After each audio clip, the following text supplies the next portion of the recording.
Obviously, as many of us saw, Donald Trump's birthday weekend did not go so well. He had this big military parade that just so happened to fall on his birthday. The crowds were sparse, to say the least, and obviously the No Kings protest on Saturday ended up being close to, if not the largest single-day protest in modern American history, as people from Chicago, New York, LA, Atlanta, San Diego, Orlando, everywhere came out. I know a lot of you were out there. And it was just an incredible, incredible day.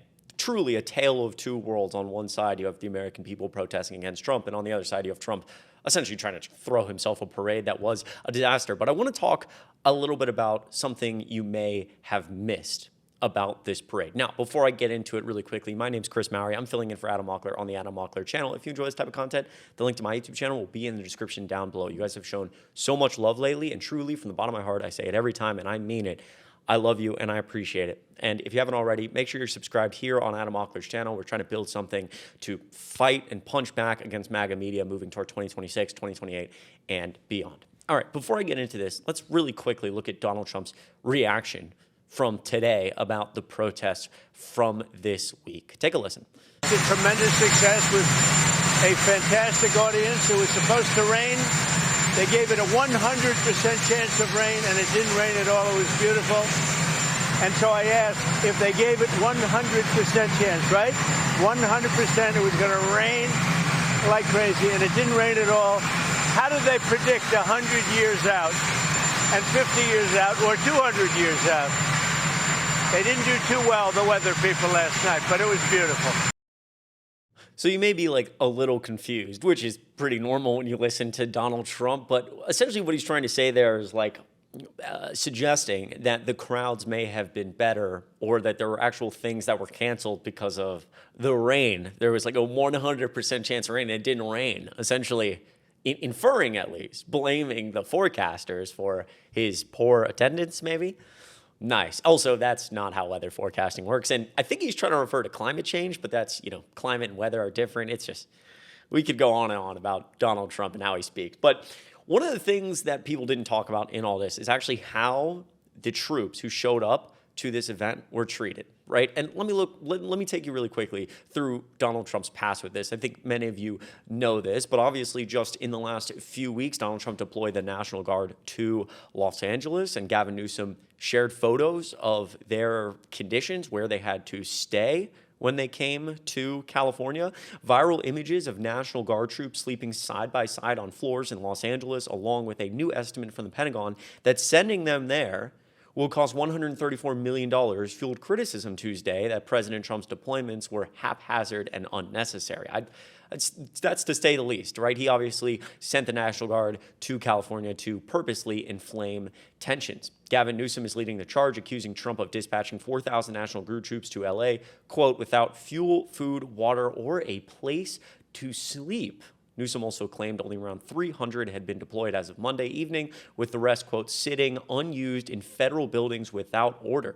He raised further alarm when the Pentagon announced 700 active duty Marines were also heading to LA to respond to the protests. And if we look, the San Francisco Chronicle published 2 images Monday evening showing Guard troops sleeping on the floors of what was described as basements or loading docks, packed in tight along with their gear. The first wave of troops reportedly arrived without lodging or federal funds for food, water, or other supplies, and that it was unclear where the additional troops would stay or how enough portable bathrooms would be supplied. Right? So that's just in the last few weeks. It's absolutely awful that our service members are being treated this way. And by the way, if you are a service member, if you're currently serving or you previously served or you have family, I appreciate your service so much, truly. We go to something else, right? This is from just a month or two ago. The Department of Veterans Affairs is planning a reorganization that includes cutting over 80,000 jobs from the sprawling agency that provides healthcare and other services for millions of veterans, according to an internal memo obtained Wednesday by the Associated Press. So obviously Donald Trump, and I think this correlates to him, in this big, beautiful bill where he's essentially just cutting things that he sees as unnecessary, whether it's Medicaid or Medicare or food stamps or, cutting the VA and VA benefits, something that, Joe Biden passed the PACT Act, which was one of the largest expansions of veterans health care in a long time, through some of these expected cuts. as well as to cover veterans impacted by the burn pits under the 2022 PACT Act, what I was referring to. Like under these cuts, we'd struggle even more than we already are to serve veterans. So it's absolutely atrocious. And again, just the same thing from Donald Trump over and over and over again, cutting these benefits, whether it's veterans, whether it's people on food stamps, whether it's, people on Medicaid or Medicare, to make room for tax cuts for the rich and explode the deficit. And so I come all the way back here to this great article that was written by The New Yorker about this weekend.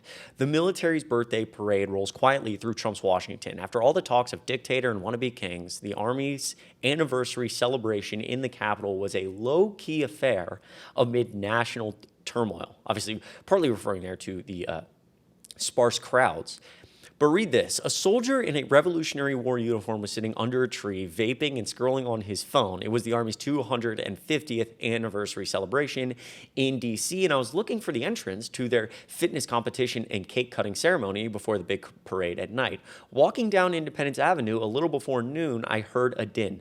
Behind the Department of Agriculture building, thousands of soldiers were getting in formation. They had spent the night sleeping in the federal agency's headquarters. Workers had been asked to telework to accommodate them, and now they were streaming out into the muggy day for their procession. Each conflict in the Army's history was to be restaged in a carefully choreographed performance, and so the soldiers were dressed in period costumes, et cetera, et cetera. But you read this part right here, that workers had been asked to telework to accommodate them. And we go back to something that, again, not a lot of people are talking about. And the point of this video, USDA HQ employees told to work remotely so office buildings can house soldiers in upcoming military parades. So you think about this, not only are we doing things like sending the National Guard to California, where they have these terrible conditions, the people who were a part of this entire thing this weekend were literally just staying in a USDA HQ, this federal building, which I assume is, a lot of just normal office space, cubicles, et cetera.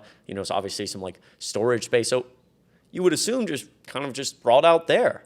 The Agriculture Department on Wednesday directed some employees in Washington, D.C. to work remotely for 3 weeks because one of its headquarters buildings will be used to house soldiers who are part of the upcoming parade celebration, the Army's 250th birthday, which coincides with President Donald Trump's 79th birthday.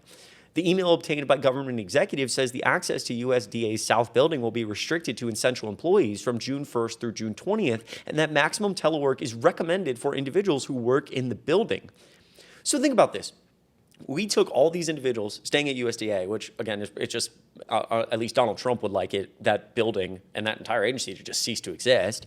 But as we have this conversation about like saving money and federal workers, you remember at the beginning of his term, they're not doing any work. They're just sitting at home doing nothing. We're wasting money. Now we spent like $50 million plus for a parade, essentially for Donald Trump's birthday, if I may say. Although this contract was, for this like celebration did become approved under the Biden administration. It changed significantly when Donald Trump got in. It was very clear that he wanted it tailored to himself. And so we spend all this money under an administration that claims like, we need to stop spending money. And we're literally housing the people who stay there in a federal building while the federal workers we say need to be working harder all have to go home and telework for 3 weeks, which again, like Pete Hegseth and all those individuals would say that federal workers who are working online are getting nothing done.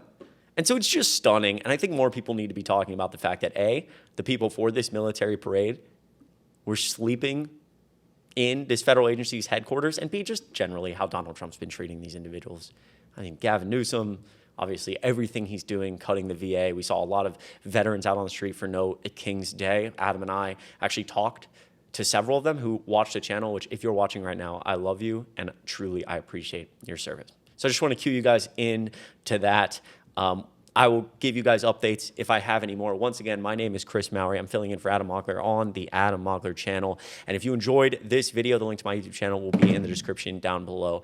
And if you haven't already, make sure you hit like on this video and subscribe to Adam's channel. We'll keep bringing you up-to-date news as often as possible. We're going to keep building this thing, try to uplift Gen Z voices, and we want you to be a part of it. I appreciate you watching, and I will see you in the next video.